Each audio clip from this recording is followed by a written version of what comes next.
But you can always tell the one that's at the lust.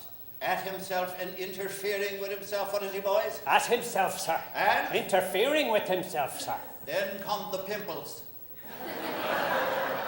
A half acre of pimples. And when I see a boy with the pimples, I'll know. What'll I know, boys? You'll know he has the pimples, sir. No, you slithering idiot. I'll know he's been at himself. Then come the warts. Squatting on the skin like lice. And between the warts and the pimples, you can hardly tell whose face it is.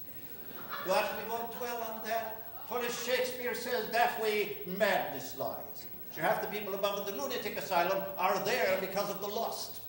And you, McCourt, are a prime candidate for the lust department of the lunatic asylum. I know the best deadly sin, sir. The best deadly sin. And what might that be, pray? It's the sloth, because the sloth is the laziness, and the laziness is doing nothing. And if you're doing nothing, you can't be committing the other deadly sin, sir.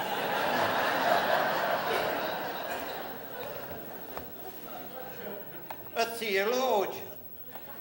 Enough of the deadly sins. Now, McCourt, if you lead a good and virtuous life, what is the reward?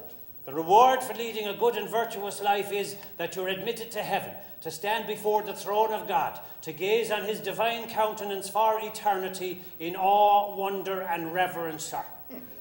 Is that all? Is that all you get for leading a good and virtuous life? Standing there for eternity looking at God's face? Wouldn't you get weary? What is it you want? Carnivals, circuses, naked dancing women? Oh, McCourt, I will teach you to love the gentle Jesus before I'm done with you. Grab your chair, we're going to see the headmaster. Come on now, McCourt. Help me now, Our Lady Queen of Knock. Yeah, and he'll give you a knock.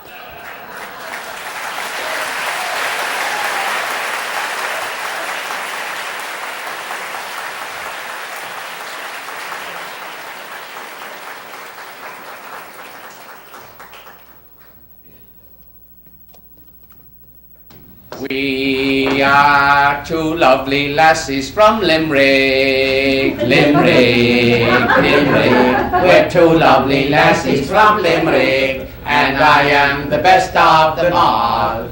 I didn't see you at the novena to Our Lady of Perpetual Succor last night. How could you? I wasn't there. I was at a wake. A wake? Whose wake was that, and why wasn't I asked? A lovely wake it was for little Johnny Sheehan that died.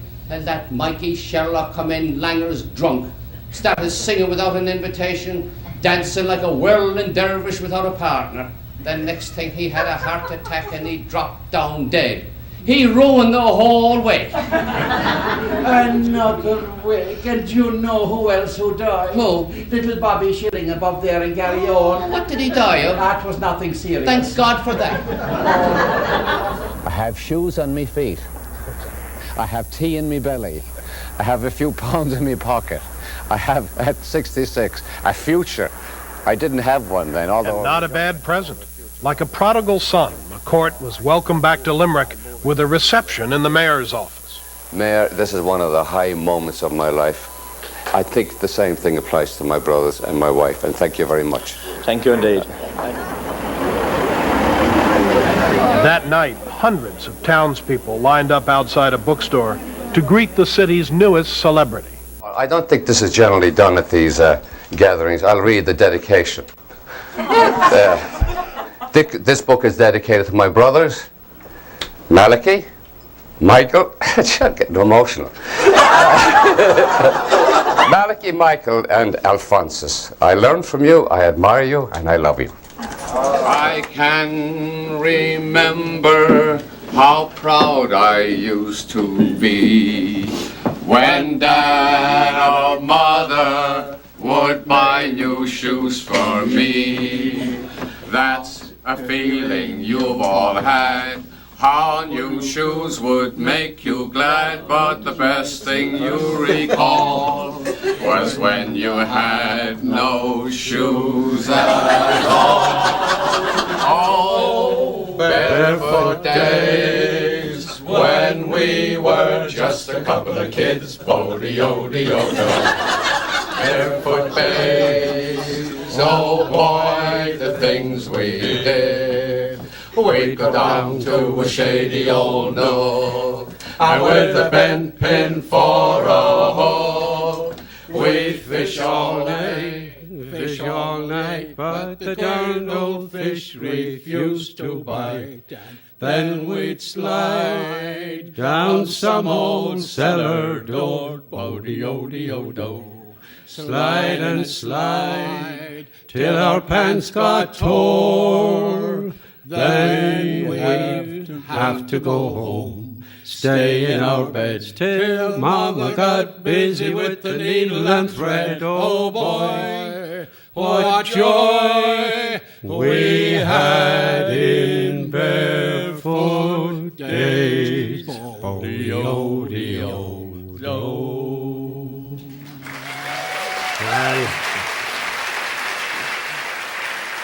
A lot of rehearsal.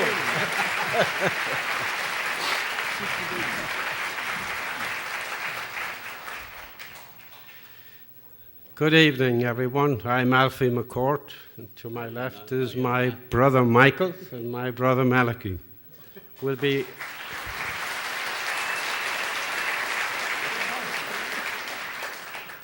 and good evening, Alan, and thank you for setting up this splendid memorial to our brother Frank, and for inviting all of us. And I swore I would not be emotional this evening, and still I am. So, I think we're here to honor our brother Frank. I'm glad. I think we have a tacit agreement that no one will use the word celebrate his life. We don't believe in that. We think Frank celebrated his own life. He did a pretty good job of it, so we don't need to do it for him. And I think that all of his attributes, his talents, and his accomplishments are well delineated tonight and will be more so. So I am not going to do that. Except maybe for one thing. I remember when he wrote Angela's Ashes and it was published, and he kind of hoped for a brief mention in the New York Times, favorably noted, something like that. I think he expected that they might say charming and lyrical, as they do about all Irish writers. And I think he did a whole lot better than that. I think he put charming and lyrical to rest, at least for a little while. In fact, I'd venture to say that he gave a good arse to the charming and the lyrical for a long time.